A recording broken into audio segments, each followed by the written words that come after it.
Mejía Barceló, Presente. Mungarro, Presente. Pérez Rochín, Presente. Piñuelas no está entrando. Ramírez Blaine, Presente.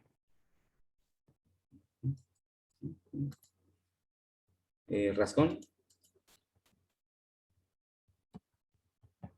Romero Nevares, Presente. Kiwis, Presente. López Domínguez, Presente. Ruiz Martínez, Presente. Valdés Rodríguez, Presente. Venezuela Clark, Presente. Venezuela Jocobi, Villares Navarrete Presente. y Villegas Franco. Profe, ¿me pone asistencia? Claro. Maestra, a mí también. Valenzuela Jocobi.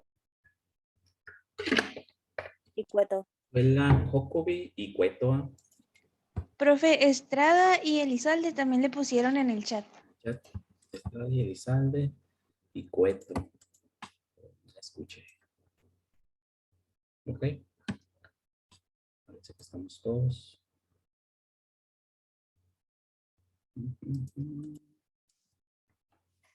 Bien, vamos a...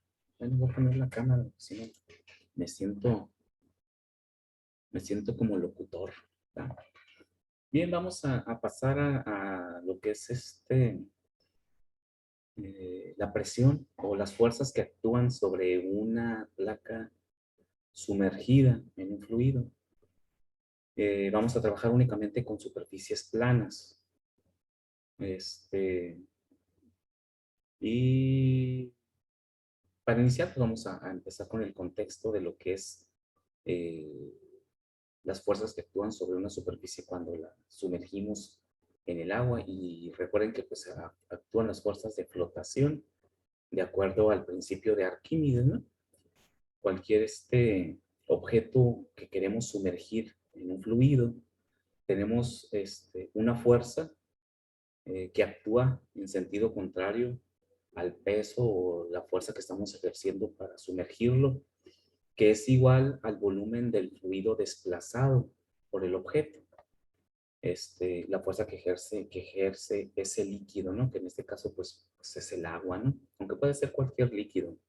Entonces hemos tratado de sumergir un objeto en el agua. Si el objeto es menos denso que líquido, pues siempre el objeto va a flotar. La fuerza que lo empuja hacia arriba siempre es mayor que la fuerza que lo empuja hacia abajo. Esto ocurre, por ejemplo, con los barcos, ¿sí? Barcos que pesan 30,000 toneladas y sin embargo observamos que flotan, no se hunden. Si les entra el agua, se hunden. ¿Por qué razón flota un barco? De acuerdo al principio de flotación de Arquímedes. ¿Quién sabe por qué razón flota un barco y no se hunde?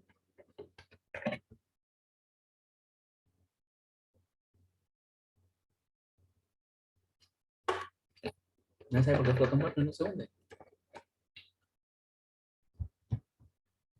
Por el peso. Por el peso, flotan por el peso. Y si pesa 30,000 toneladas, por ejemplo, ¿no?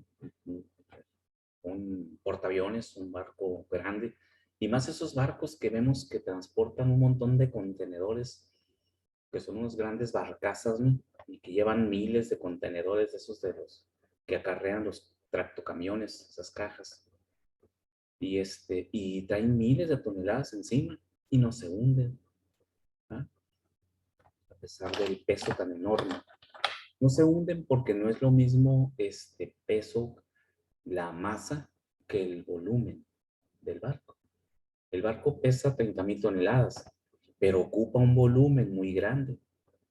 El barco es muy grande, tiene un volumen muy... Si sacamos la densidad de ese barco, que sería dividir esas 30,000 toneladas entre los metros cúbicos, convertir a kilos, ¿no? Las toneladas y después dividir entre el volumen en metros cúbicos que ocupa el barco, nos vamos a dar cuenta que la densidad es menor que la del agua.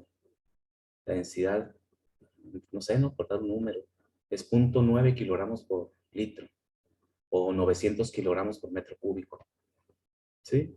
Por esa razón flotan, porque su densidad es menor como objeto. Entonces, el principio de Arquímedes, como dice que siempre que una placa o un objeto se sumerge en un líquido, desplaza el fluido. El volumen del objeto desplaza ese mismo volumen de fluido. Entonces, el agua está empujando hacia arriba con 1000 kilogramos por metro cúbico de densidad y el objeto está empujando hacia abajo con 900 kilogramos por metro cúbico de densidad. Eso hace que la fuerza mayor del agua empuje al barco hacia arriba y no permita que se hunda.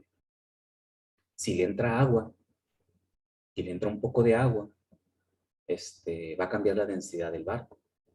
¿Sí? Va a haber una mayor masa, maneja el mismo volumen de barco, y cuando rebase la densidad del agua, se va a hundir. ¿No? Cuando ya no necesita llenarse completamente de agua para hundirse, pues.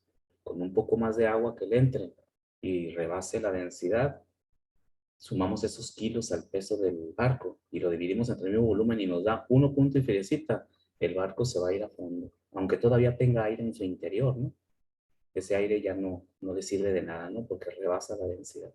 Ese es el principio de flotación de Arquímedes que vamos a estudiar en placas sumergidas, las fuerzas que actúan y el equilibrio de esa placa. Nosotros sumergimos una placa en un fluido, la placa va a irse hundiendo y puede llegar a un punto en el cual el peso de la placa, la fuerza de gravedad de la placa que se ejerce sobre la placa, se equilibre con la que se llama la fuerza de flotación, que empuja hacia arriba la placa, y la fuerza viscosa del líquido que también empuja hacia arriba la placa, y la placa puede quedar suspendida dentro del líquido y no hundirse más, llegar a cierta altura, llega a un equilibrio de fuerzas. ¿En función de qué? En función del área de la superficie que estoy hundiendo en un fluido. O puede llegar hasta el fondo, si el peso o la masa, al final de cuentas, lo que implica aquí es la masa de la placa, no su espesor, sino la masa y el área. Vamos a ver que el espesor de la placa no tiene mucha influencia en el concepto de estudio de la estática o las fuerzas que actúan en una placa sumergida. Una vez que llegó al reposo, ¿no? Porque es estática. Por lo tanto, pues vamos a estudiar la placa en un momento en que queda flotando. Podemos decir, calcule la profundidad a la cual se va a hundir una placa en un fluido. O calcule hasta las fuerzas que están actuando sobre esa placa cuando llegó al fondo o cuando llegó a cierta altura o cierta profundidad en el fluido. Porque lo que estudiamos es estática de fluidos, ¿no? En la segunda, en la tercera unidad ya estudiaremos la cinemática, ¿no? El movimiento de los fluidos y de los objetos dentro de los fluidos, ¿no? Entonces, vamos a ver si ya tengo la presentación aquí.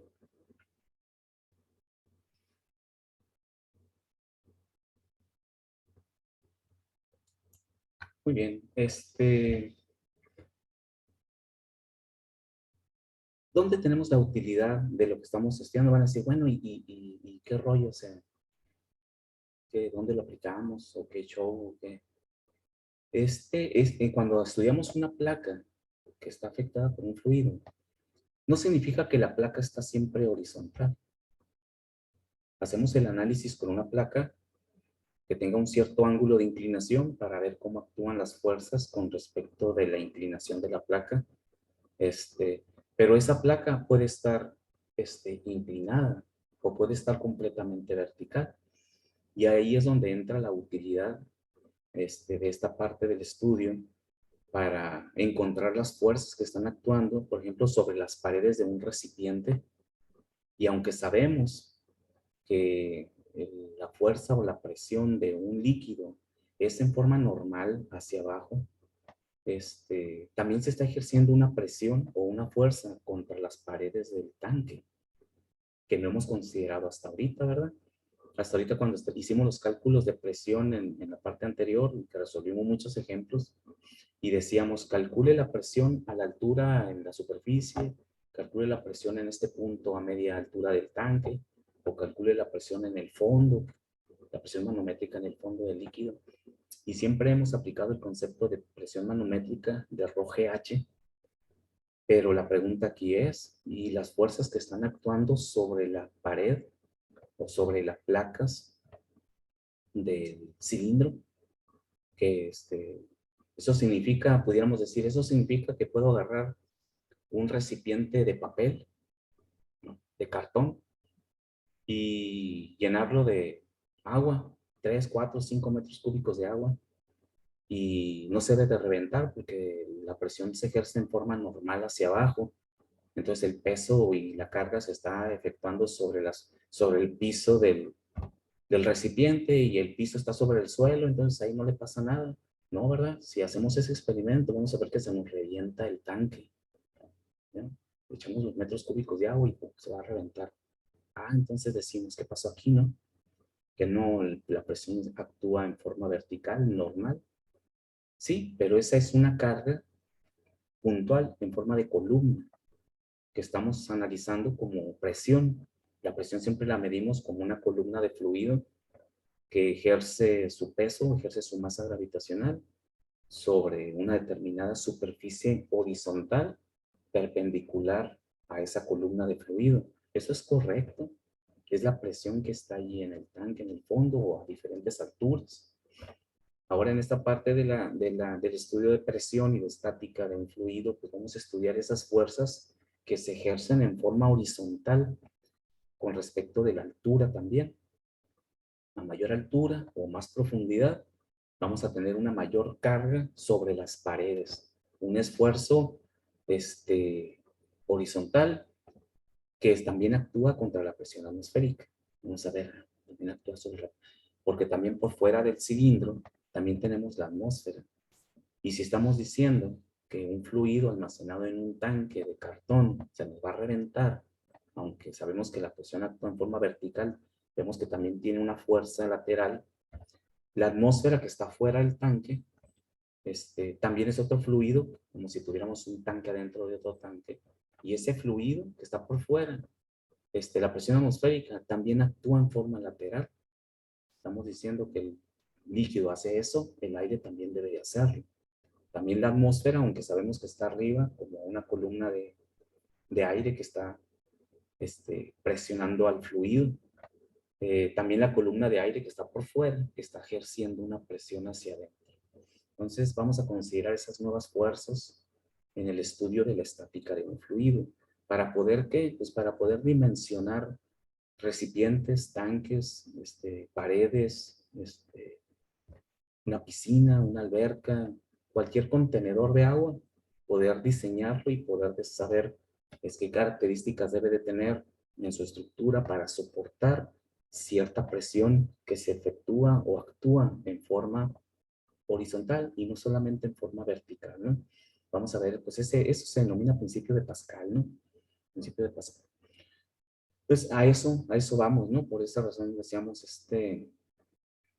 hemos analizado la presión únicamente en su componente vertical, es decir, en su componente normal o perpendicular al área. Esto quiere decir que nuestras ecuaciones se van a hacer un poquito más complicadas, ¿no? Un poquito más, con mayor componentes que hay que analizar. Entonces nos dice, el fluido puede ser gaseoso o líquido. ¿Okay? En general, la estática de fluidos se llama hidrostática cuando el fluido es un líquido y aerostática cuando el fluido es un gas. Normalmente vamos a trabajar en mecánica de fluidos, normalmente trabajamos con fluidos líquidos, ¿no? Pues realmente no traemos no tenemos dentro de nuestro programa no tenemos una unidad de competencia que trate de la aerostática, ¿no? Los gases, pues más que nada se manejan en termodinámica, ¿no? Un fluido que fluye, un fluido gaseoso almacenado, y aplicamos pues las propiedades de los gases en esta parte, ¿no? Aquí vamos a trabajar con fluidos líquidos, ¿no? En la estática de fluidos dice no se tiene movimiento relativo entre capas adyacentes de fluido, no hay movimiento así. ¿no? Por lo tanto, no se tienen esfuerzos cortantes tangenciales en este que traten de deformar. El único esfuerzo que se trata en la estática de fluidos es el esfuerzo normal, el cual es la presión, y la variación de esta solo se debe al peso del fluido. La estática de fluidos se utiliza para determinar las fuerzas que actúan sobre cuerpos flotantes o sumergidos y las fuerzas que generan algunos dispositivos como las prensas hidráulicas y los gatos para un automóvil. Hacemos de cuenta, vamos a considerar, por ejemplo, que la placa del tanque, las paredes del tanque, es una placa sumergida, ¿verdad? Si lo visualizamos de esa forma, si nosotros agarramos una placa, al hablar de una placa, puede ser una placa de madera, puede ser una placa de cartón, puede ser una placa de acero, cualquier trozo de superficie, ¿no? Un material, ¿no? Claro, va a depender mucho la masa y la densidad de la placa, ¿no? El concepto de la fuerza flotante y o que le llaman fuerza boyante, ¿no? Pero si nosotros tenemos una placa y agarramos una placa, pedazo de lámina, y lo sumergimos en agua y lo metemos en un tanque, la placa tiene, el agua está actuando en sus dos superficies. Si la ponemos vertical, vamos a tener que la presión está actuando con respecto de la altura, contra un lado, y está actuando contra el otro lado, contra la placa, como si estuvieran compresionando la placa así. Y en un tanque que tenga un líquido, es la misma situación. Nada más que de un lado está el aire y del otro lado está el líquido, pero sigue siendo como una placa que estuviera sumergida, pero está sumergida en dos tipos de fluidos diferentes. Y checan el concepto, o sea, de lo que es placa sumergida, ¿no? O sea, el análisis es las fuerzas que actúan sobre una placa que está en contacto de los fluidos y que generan una presión. Pero eso también es una placa sumergida. Está sumergida de un lado en agua y del otro lado en aire, ¿no? Pero realmente es el contenedor que contiene al fluido líquido. Entonces, para la cuestión de visualizar realmente qué es lo que vamos a estudiar, ¿no? En el análisis. Entonces, aquí tenemos la pared de una represa. Es lo que les comento. Esta represa, del lado donde está conteniendo el agua, hay una fuerza que cambia con la altura que se está ejerciendo sobre las paredes de la represa. Hacen la represa curva hacia el líquido, porque para el concepto del arco, ¿no? Que resiste mucho la fuerza, ¿no? Lleva la fuerza hacia las orillas, hacia los extremos del arco, y este es el principio para la construcción de este tipo de represas por el peso tan grande que tiene el agua, ¿no? Recuerden que el agua es muy pesada, pesa 1 tonelada cada metro cúbico de agua. Pero esta es una placa, es una pared que de un lado la presiona el agua y del otro lado la presiona el aire. La presión atmosférica está de este extremo, ¿no? Aunque también está del otro lado. ¿Sí? Vamos a ver que al final se terminan cancelando, ¿no? Entonces dice fuerzas hidrostáticas sobre superficies planas sumergidas. Vamos a empezar primeramente con el análisis de la situación de la placa vertical, como es un recipiente que contiene un fluido, ¿no? Chequen que ahora en los problemas que resolvimos de presión en la parte anterior, no considerábamos las fuerzas laterales, ¿no? Sabemos que están ahí. ¿Por qué sabemos que están ahí? Porque siempre decimos, si le hacemos un hoyito al tanque en una parte superior y le hacemos un hoyito al tanque en una parte inferior, vemos que el agua sale, en el hoyito de hasta abajo sale con mayor fuerza que el que está arriba. Entonces, eso nos indica, y decimos, es que hay mayor presión. Eso nos indica que se está ejerciendo también en forma lateral y no solamente en forma vertical, ¿verdad? Si no, pues no saliera nada, ¿verdad? No saliera. Dice una placa expuesta a un líquido, como una válvula de compuerta en una presa, la pared de un tanque de almacenamiento de líquidos o el casco de un barco en reposo queda sometida a la presión del fluido distribuida sobre su superficie. Quiere decir que el barco también, la parte que está sumergida del barco, tiene que ser resistente para resistir la presión que está ejerciendo el agua sobre las paredes del barco. ¿Sí? De un lado hay aire en el interior del barco y del otro lado está el agua. ¿Ya? Nada más y tiene una cierta inclinación, tiene un ángulo la pared del barco, ¿no? Aquí pues vamos a analizar primero paredes verticales. Dice, sobre una superficie plana, las fuerzas hidrostáticas forman un sistema de fuerzas paralelas y a menudo se necesita determinar la magnitud de esa fuerza y su punto de aplicación, el cual se llama centro de presión. ¿Sí?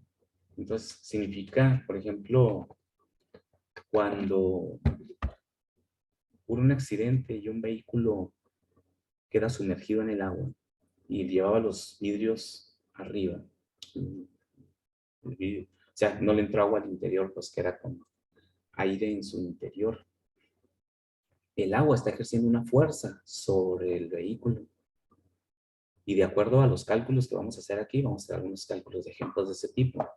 Una persona no puede abrir la puerta nunca. No tiene la suficiente fuerza para vencer la fuerza hidráulica que se están ejerciendo sobre la pared o sobre la puerta del vehículo. ¿Sí? La persona necesitaría conocer el punto de presión en donde se está ejerciendo, aunque la puerta sea un cuadrado, un rectángulo, hay un punto central que se le denomina punto de presión de acuerdo a la superficie de la puerta. Y ahí se concentra la mayor presión, la mayor fuerza. Entonces, la persona que quiera abrir esa puerta necesita conocer ese punto de presión para alejarse lo más posible de ese punto de presión y ejercer palanca en el extremo más alejado de la puerta. Tendría ahí una posibilidad de abrir, ¿sí? Generaría un momento y puede aplicar una fuerza suficiente que le permita su propio peso y abrir la puerta. Si no, no la va a abrir nunca, ¿sí? La otra opción dicen, pues baja el vidrio, ¿no?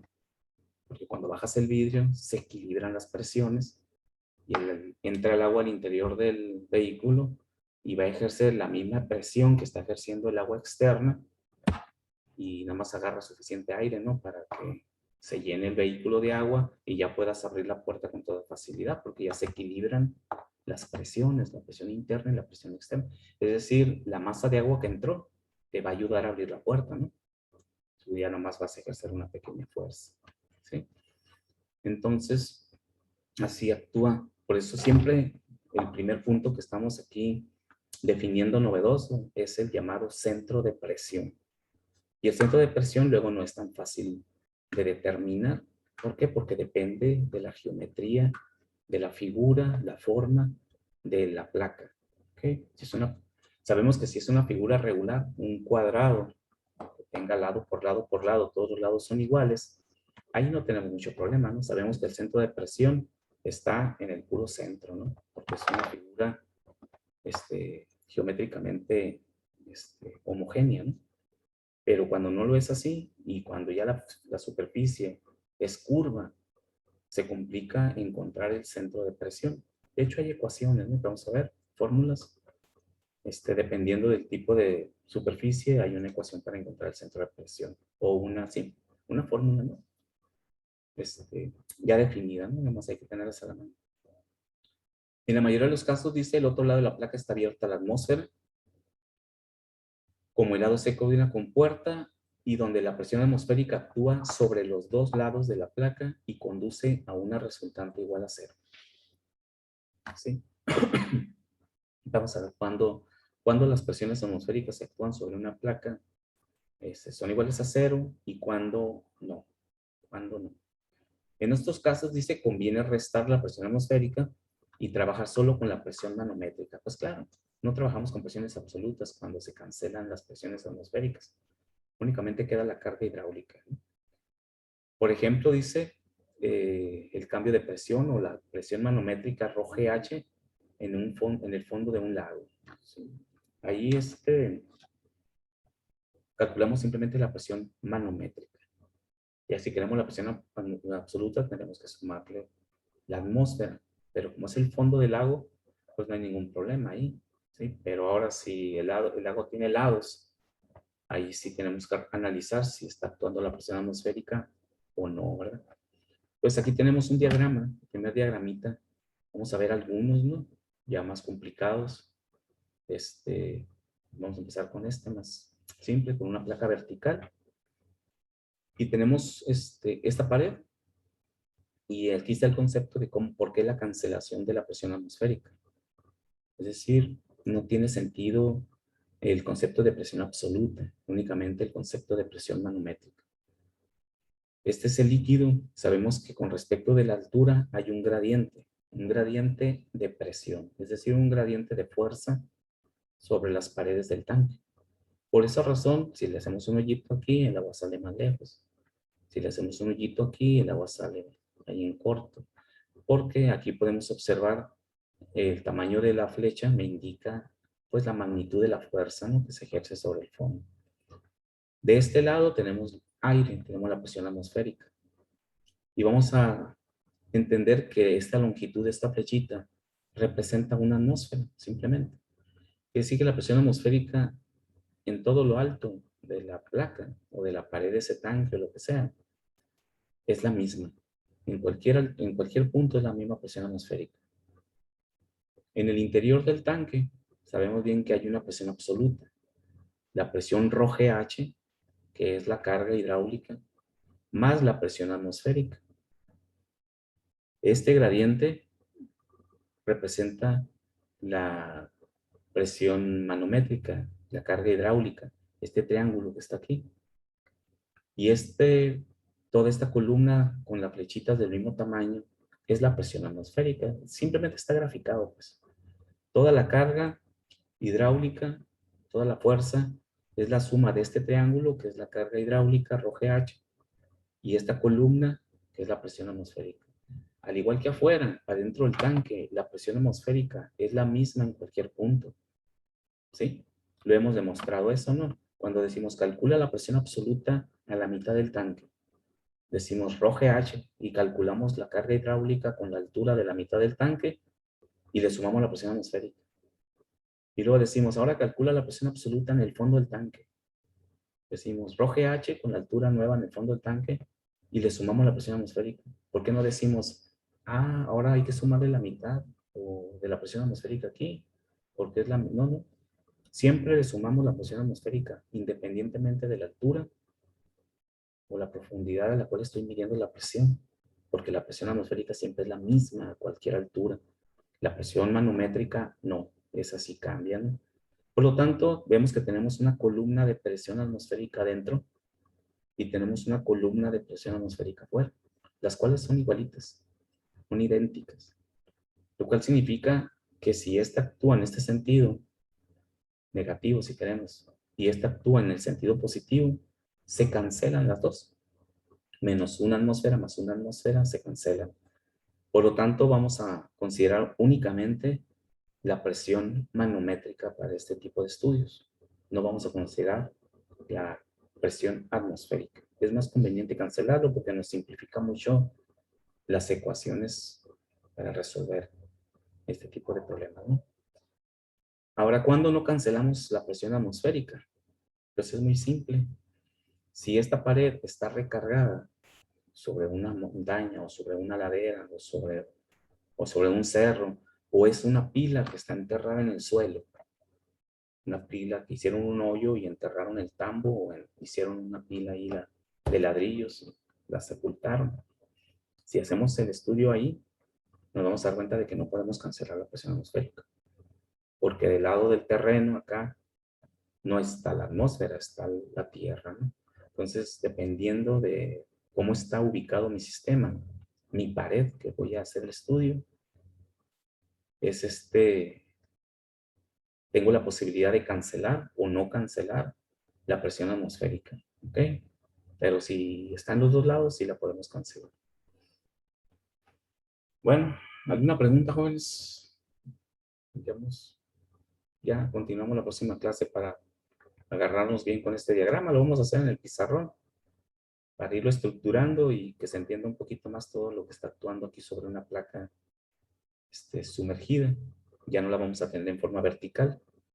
Puede llegar a forma vertical y se simplifica la ecuación y vamos a caer a la ecuación esta. Pero si la placa se empieza a inclinar, empiezan a participar otras componentes, sobre todo componentes vectoriales de fuerza, sobre un centro de presión o otro punto que vamos a denominar centroide, y la ecuación se va haciendo poquito más integral, por no decir compleja, ¿no?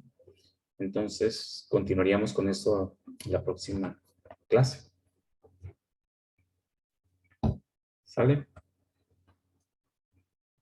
Está bien, profe. bien. Gracias. Vámonos. Gracias. Nos vemos la próxima clase. Cuídense. Igualmente, profe. Bye.